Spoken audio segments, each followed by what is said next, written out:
Guangdongning Shaoguan shaharchasidagi Shuri o'yinchoq zavodida yuz bergan voqea haqidagi naq maydondan olingan videolar hozir dunyoga oshkorlandi.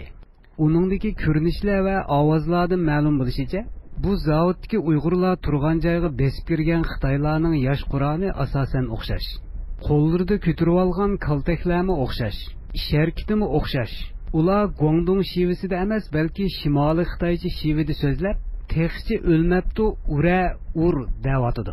Hozir Germaniyada turayotgan Uyg'ur yozuvchisi Kurash Ataxonning qarashicha, bu voqea bir siyosiy, tarixiy, iqtisodiy orqa ko'rinishi bor hodisa. Bu qatim Xitoyning sharqiy janubiy rayonlaridagi Uyg'ur xalqi bilan Xitoy xalqlarining o'rtasida chiqqan bu bir majra, oddiy bir majra bo'lmasdan, uning siyosiy, tarixiy va iqtisodiy orqa ko'rinishi va bir hodisani iboratdir.